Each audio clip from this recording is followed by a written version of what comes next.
Hey everyone, this is TN Politics with Maya, and today we're sitting again with another impressive woman from the European Women's Lobby for another episode of TN Politics and a deep dive into the EU bubble, but actually a special edition deep dive when it comes to feminist movement in Europe, when it comes to women's rights. I'm very happy to welcome here Mika Ioannidou. I hope I'm saying it correctly. Mika, welcome. Very, very correctly. Thank you so much, Maya. I'm so glad to speak with you and coming from the European Women's Lobby. This is very important in my life also, that to discuss on it.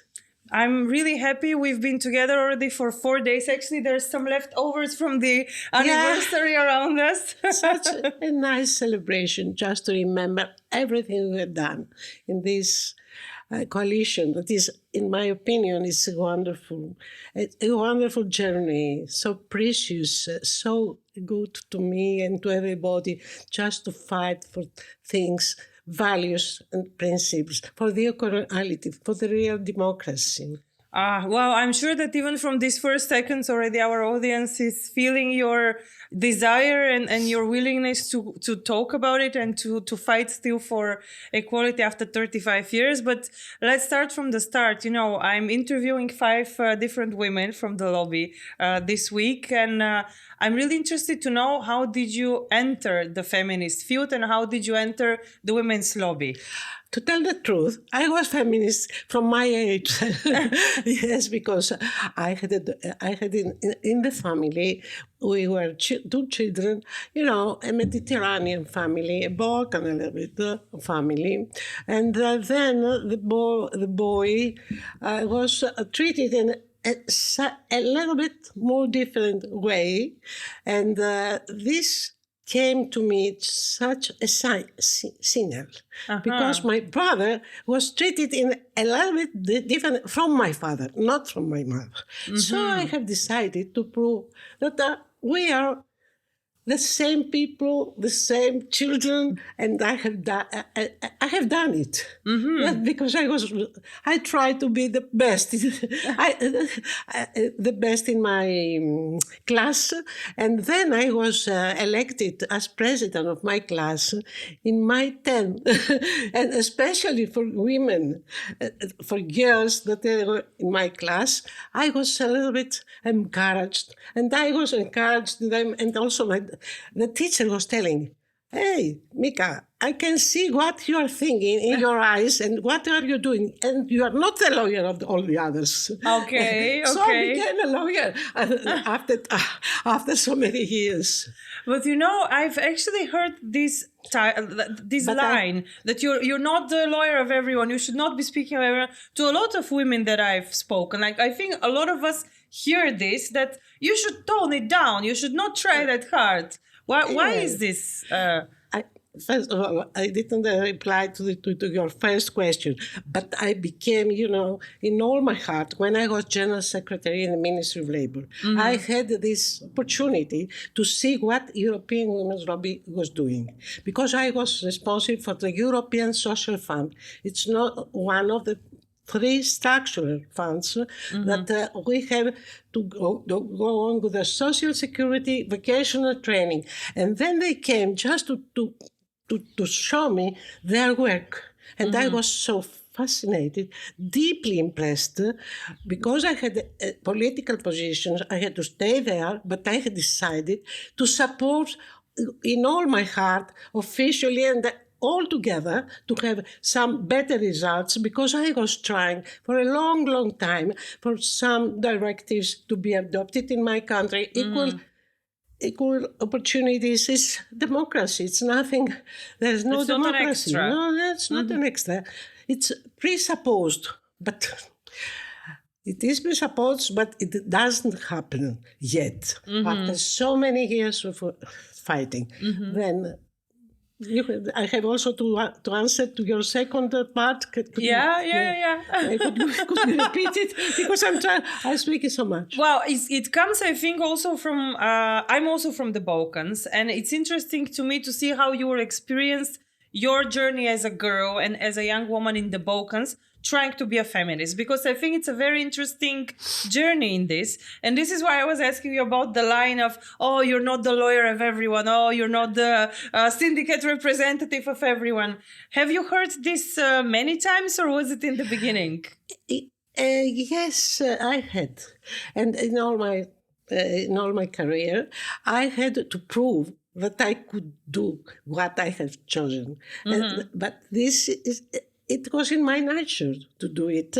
But I know so many women that they are stopped. And it was the best challenge for me. Some of young women, they were stopped because of these patriarchal thoughts of their parents. Now I had decided to go on, and I have decided to work on that altogether.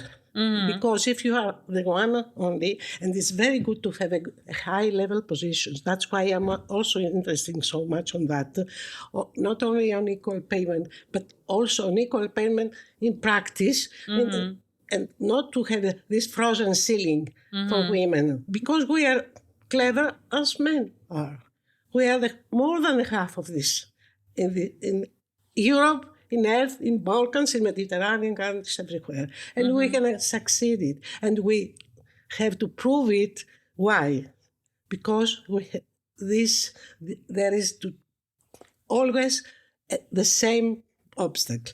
And that's why I think that a day will come without having these discriminalities. And we have to work on that. We have to work on that. Have you seen the progress on this? And also maybe to explain a bit how you have contributed for this progress towards less discrimination on women. Yes, with lots of effort. And the entrance of Greece in the European Union, it was very important to do. It was one of the first countries to enter in the European community because new directives on equality were also formatted. And we had the opportunity to change the laws also of my own country. I was participating from the first, even from the university and before, working in the Ministry of Labour, not as General Secretary, but working. My teacher in the university was telling me, you have to make some training and then I went there and I had this opportunity to see what is the problem exactly. So I had this opportunity, myself, to prove that what I was thinking, we can do it. That's why we have ratified many international conventions and many new laws. And I feel that it was something that I had tried to do. And if you try, you can do it. What does it mean in practice to be? I think Greece was the first when it comes to the Istanbul Convention to ratify. It comes later. What does it mean as a society to have this badge of honor? Well, for the Istanbul Convention, the European Women's Lobby and the Greek coordination, that is one of the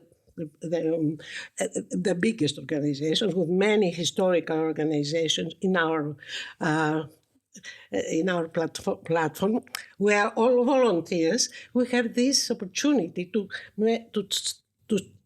push things to go on, and that's why we have done a lot of things. Even today, we're facing a backlash, but after the entrance of Greece in the European Union, we had much more opportunities because we have to make the laws according to the directives and according to the laws of the Union. And perhaps in our constitution, they could say, yes, we have it, equal representation, equality, but it was only written in a paper. Now with the Istanbul Convention, we are facing the tremendous something that it's a shame for the 21st century to have such a big problem with women, again, with violence against women, and also during the pandemic, this was increasing. Also, we have domestic violence, and this is something that we haven't succeeded yet. But we have succeeded to ratify this convention. That this is the best ever, because it concludes everything. And if you ratify this convention, you have also an inspection. And that's why we have 7 years to ask the political leaders just to decide. Even some, all we have done everything. Conferences, manifestations, legislation, text, and they were not refusing. They were telling, yes, we are going to do it. But at last, after 7 years, yes, they have decided. And I was the first to go to the parliament and support it. And I was with my colleagues. And then I was so happy because they say, yes, what happens in practice? But of course, we have to look what is happening in the practice.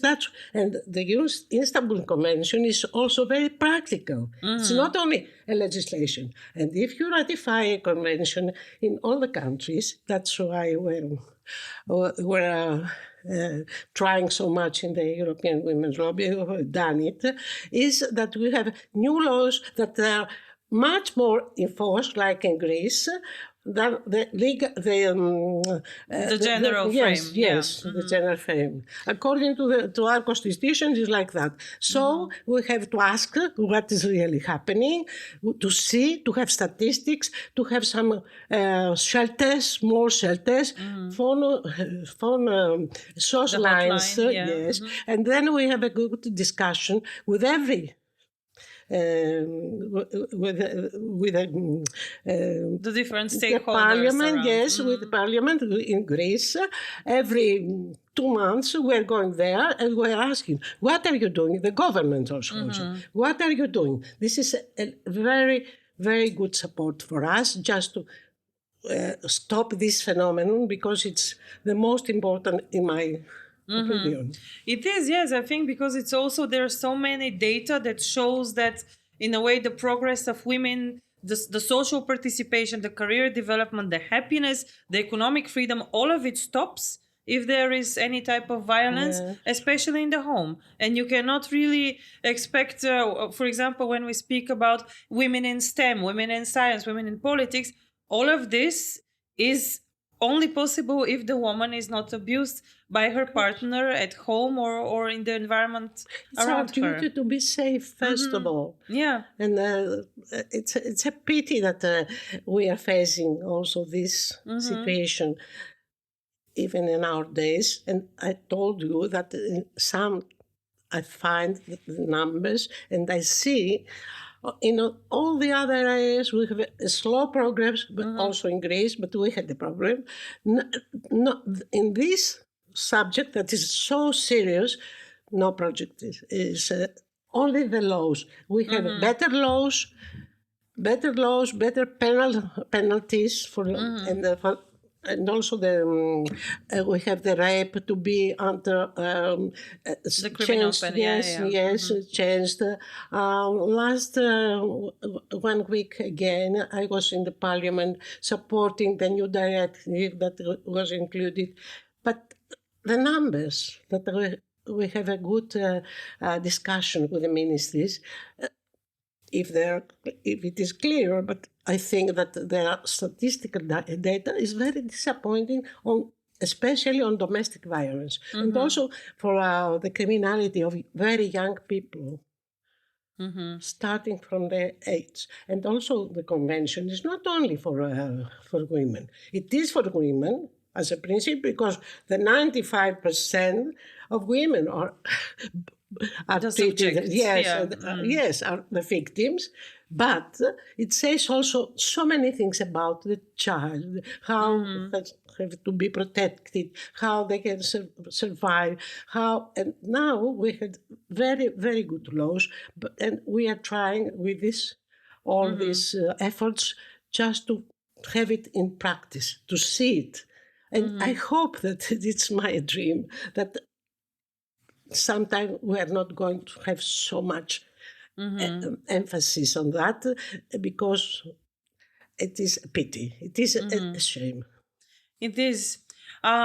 Listening to you, I think it's also an interesting question to try to walk through your career, because you set different examples of all of the roles you have fulfilled as a lawyer, as somebody who was secretary in the ministry, responsible for so many things, but then standing in front of parliament as well, now being here in Brussels as a board member of the women's lobby. So can you maybe walk me through from your first job to your current job? What has been going on with your career life? I have to add, this career that I am also an interior decorator. No. Yes. Okay. Yes, I was the only girl in the law school in Athens that I was going to the law school, the university, a big monument and things like that. But I had with me everything to go in the afternoon in the other school. And my father was telling me, it's incredible. I'm not going to pay nothing for you because you are crazy. But my career started the professional career started from the university. I went to the Ministry of Labor. I was responsible from the first moment for doing things internationally. So I was the children of the International Labour Office. I was very young there. I say children because I saw so many personalities in Geneva, in the United Nations, and I was liking that because I continued doing things like that. And in my law career, I was also very interesting on the families cases, but also on the social dialogue. What I'm always thinking is we have to make balances between the sides. And that's why I love the European Women's Lobby, because we are all together to find the better solutions. And I had the opportunity to do it very, very early.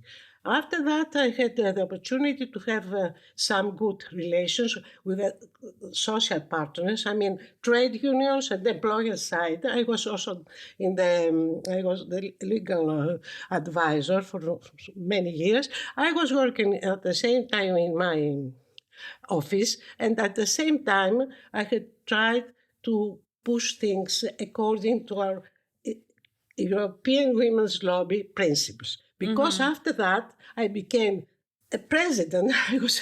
I was daring to make my candidate, the candidacy, be candidate in my country. Even we have 50 wonderful and very historical, I told you, organizations, and to put myself before, and then perhaps because they were feeling that I'm a little bit crazy and passionate, they have done it. I have done it. I was not even believing that I would do it, and then I was proceeding, and nowadays I'm full-time job for the European Women's Lobby. I was also president of a very big organization that is speaking about rural vocational training. So interesting and so overestimated in my country, because we have to not only to have only universities and the postgraduate studies in law schools and things like that, but we need some other persons that in other countries like Germany, their vocational training is a very high level. Not in Greece so much. Everybody wants to be a doctor. I understand, because I wanted. And also my granddaughter, perhaps, but also my daughter. But I believe in vocational training also. So this organization has the intention to make vocational training for women, young girls and young boys, that they don't want it to be oriented to the universities, but to have a middle education, and that it was something that I had done it with all my heart for 4.5 years, and then Wow. I came back to my law office, and then till 2 years ago, I was in my law firm, but I had also to tell you that being also a politician, I stopped many years ago to be I would like to be independent, and being elected every 2 years as the president of my coordination, I refused to go back to the political life.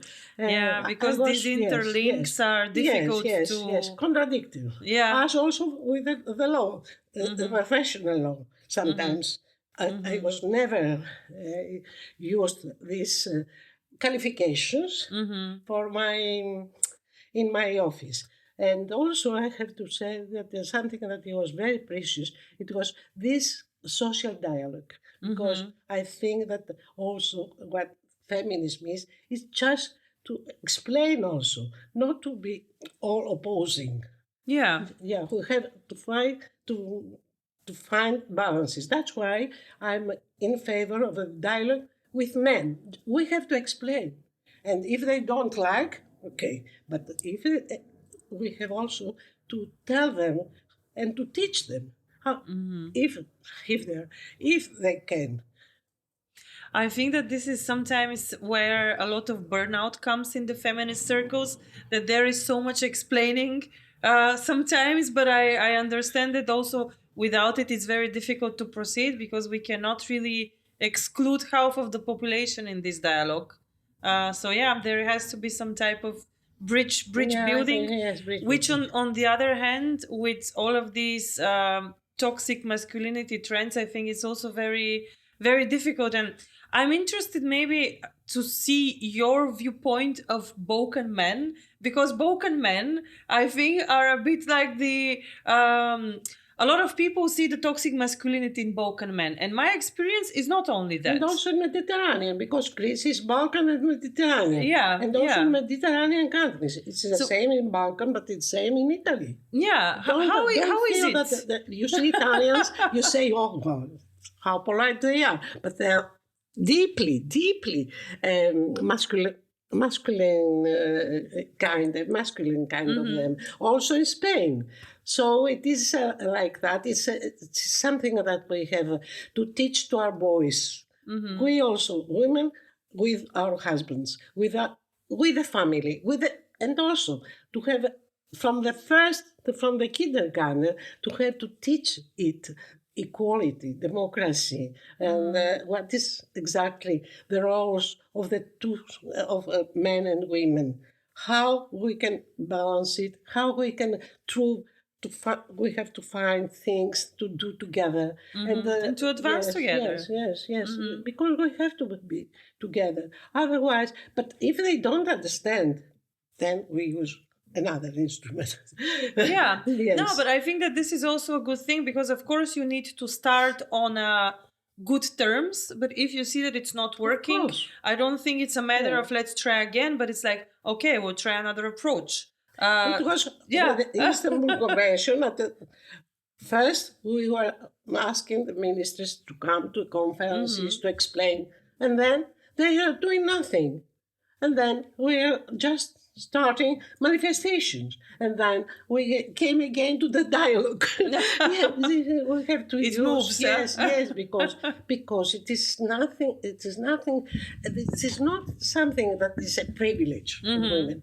It's something presupposed. Yeah. Presupposed. How do you see the role of the EU in this process? Because to me, I also see the very direct link. If there is no equality, I don't think democracy is possible at all.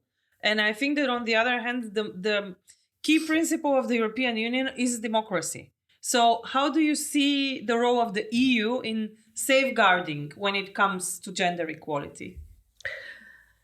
Well, not negatively, because they had a lot of things.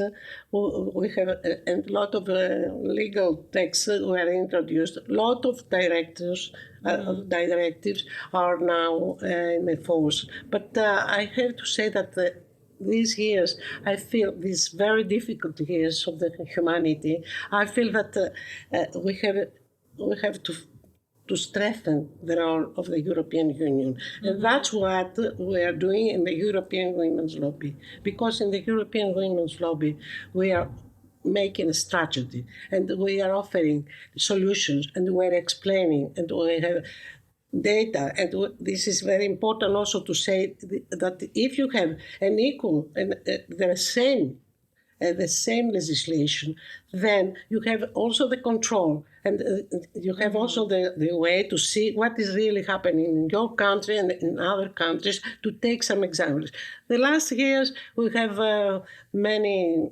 I'm not so. It's challenging years. I don't say I'm disappointed, but I'm afraid we have to be strong. We have to be to speak and then to speak loudly, because there are so many women out in our world, in every country, that they are suffering so much. Also, people are coming in Greece from those wars. The wars are, I cannot imagine something worse on what really is happening now in the world and how the situation is globally. The situation is the worst, in my opinion. That's why today in the European Women's Lobby we have the opportunity to make manifestations, to make a strategic plan, to have some text and to have decided to go on this very important thing, peace. And now women are still used as weapon of war. Yes, in the war. You cannot imagine what is really happening, but you know better in your countries also.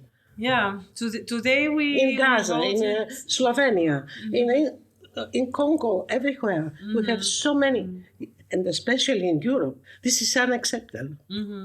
The Slovenian member who spoke today, I was really impressed with one line that she said. I don't know if you remember, but she said, "We should stop whining and we should start winning."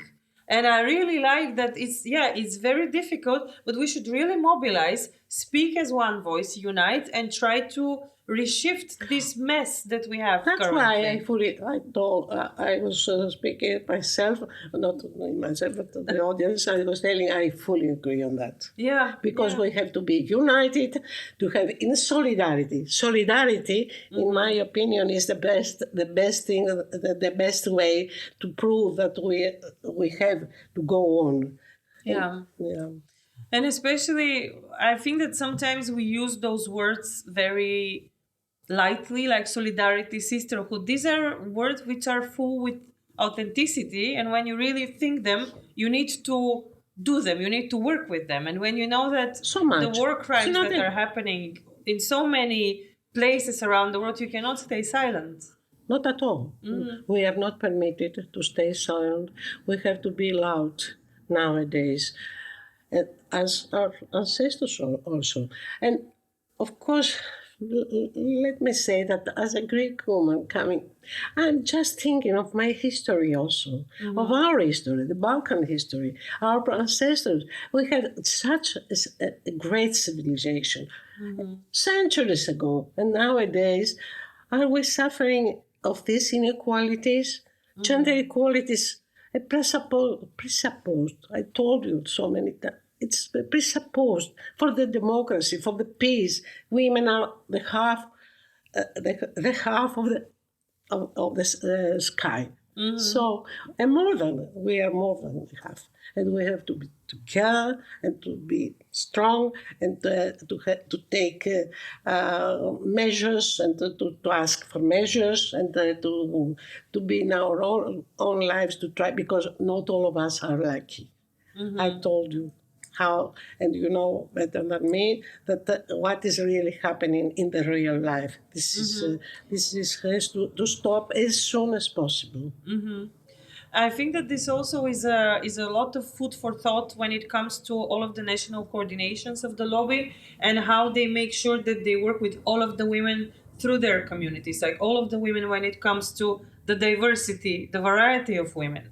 I always think, for example, back in Bulgaria, I was working with the social tea house, and this is why it's Tea and Politics, this whole Yes, yes, I podcast. know. And with the tea house, we are working with girls who are leaving orphanages and social state care institutions. And for example, if you try to really look in deeply how the life of the girls when they're women, how their life develops, you would see that there are so many visible traits. For example, how often they're victim of human trafficking, how often they end up in prostitution, how many times they experience sexual violence. And this all comes only due to the fact that they, as children, were either living in orphanage, they didn't finish high school properly, they were exposed to continuous violence cycles. And I think that if you really want to claim that you work with all women, we also need to think about women and girls like this, and women and girls with refugee background, and all of those things. And it's a very tough task. It's a very, very tough task. That's why we are mobilizing every day. It's a full-time obligation.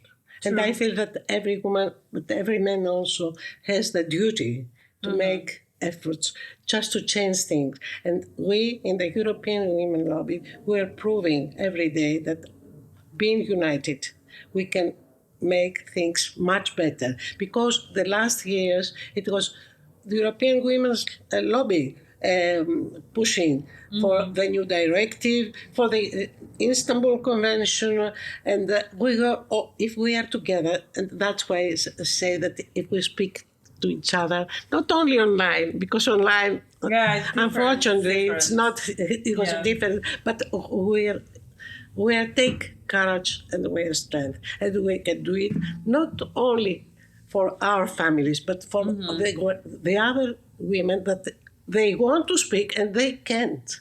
They don't. They are not allowed. There are so many women that are suffering, people that they are suffering, and we are obliged to have to be the voice of them. From with all of the guests in the frame of the EWL anniversary, I'm asking, what's the favorite memory when you hear EWL? Is there a favorite memory that you have from the network, or a situation that really? Many, so many. One of the best, it was years ago when the president of the European Women's Lobby came to Greece, and I had the opportunity to hospitalize them, and then all my organizations were so happy to exchange views. But sometimes also I'm asking the European Parliament to ask women to come just to have a look at how is the European Parliament, what is really happening. One of the most important things I had in my memory is how we were celebrating our victories. And yesterday, the day before yesterday, I had this feeling, I was feeling proud for the European Women's Lobby, for our work, for our colleagues coming from all over the world, not only for the European countries. And this is amazing. And congratulations what you have done, all women, all over in the world, but especially with the European Women Lobby. I'm very happy to participate and to give a little bit strength and added value to what so many years has been done. Because I have also to say that we are not going to forget that now the European Women's Lobby is an official, it's officially presenting in some ways is present in the Parliament, in the European Commission, because they are hearing, because they know that we have many things to say, but not only to say, to do. And that's why I feel very proud being a part of this feminist movement. For me, it was also really a prideful moment. I think pride is, it's the word when we were in the Grand Platz City Hall Yeah. a few days ago for the anniversary, when Haja Labib, the current European Commissioner on Equality Yes. Preparedness, she said a few really powerful things to me. But in summary, she said, we're following your work and we're listening. And I think that this is the most important feedback you can get from a politician.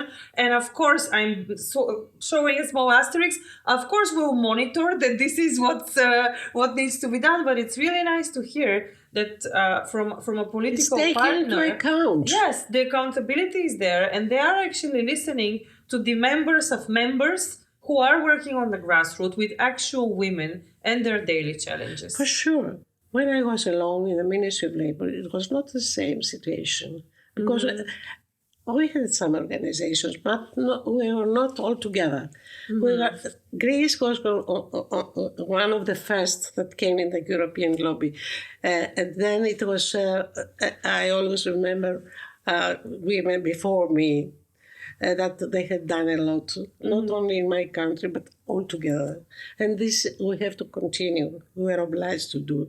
And I'm very happy that I see that every year, even having challenges, even having some difficulties, then we can overcome. And we are obliged, I told you, to do it. We are, yeah. I think you are, and we are also, with the responsibility of this obligation, you also, in a way, do it, in a way, you show example, you're leading the example of the next feminists who are taking going on. For sure. Because being outside, it's something that it doesn't give you anything. Yeah. Nothing is given. Nothing is given, fortunately. Even it should be given. Yeah. And equality is essential principle. Yes. And okay, it's. I think that we have to go on and not wait. We are not permitted to wait. Okay, no whining, just winning, as we had today from our Slovenian member. Okay, I always finish the interviews and those really nice meetings with two questions which are the same for every guest. The first one is what makes you happy, and the second one is what makes you hopeful. So, what does make Mika happy? Happy. Yes, coming from the family, coming from the society, just to have to love each other and to be in solidarity. That's my first what I'm feeling in my heart. Not only because we are also in the lobby a big family. This is also something also that I like very much. And of course, my family, my daughter, my grandchildren, just to be happy for the next years, because for the next steps of this society. This makes me happy to feel it and to see it if it happens. And what makes you hopeful for the future? What we have tried so many years and we have done, and we're making steps, and we have to carry on. But I have to stand up. I'd say stand up. Don't be passionate. Okay. So, and I think, excuse me, I think that the future is coming when we are united and we are pushing to do things, because nothing, again, I say, is done without any effort. Yes. Without any effort, yeah. Okay, I'm remembering now a really funny line from a man I used to work with. He had a very funny way of putting things for advocacy, that if you're not at the table of the negotiations, you're part of the menu. So somebody will discuss the points that you have, but if you're not there to stand for them, they will just go in a different direction. Yeah. So I hope that this conversation also inspires women who are maybe not in an organization, to join an organization and to try to be part of this mobilization that we're talking about, because the more different points we make, I think the easier it will be for us to actually make the progress we're all looking for. Yes, this is so beautiful. That's why this is the added value also, I say, especially for a coalition like the European lobby, and if we're taking the one from the other, and that's we exchange experience and practices also. Thank you very much, Mika. It's been really a great honor and a great pleasure to speak to you and to hear your reflections on the last 35 years of EWL. And for me, Maya, you are so sweet and so nice. And thank you for all this opportunity to just to have to think, but loudly. No, Yes. Thank you. Thank you for coming. Yeah. I hope that it was also an interesting conversation. I'm sure there will be your members watching as well, and some colleagues and some former colleagues who will be inspired as well by your reflections on everyone. We are all together. We are all together in this, and happy birthday to the Women's Lobby once Happy again. birthday. Happy birthday. Let's hope the next 35 will be eventful but productive, and that we make the progress we are all looking for. Thank you very much for joining another episode of Tea and Politics with Maya. And there's one more episode with a very special lady who is joining later today for a recording. And I hope that you enjoyed this conversation. Like, subscribe, and share so we can reach a wider audience, because the idea of this message is to really travel across. So if there's questions that you disagree, let's argue in the comments down below. I'm sure Mika has a Yes, I'm here. I'm here for you, and thank you for being here. Bye-bye. Bye-bye. Thank you.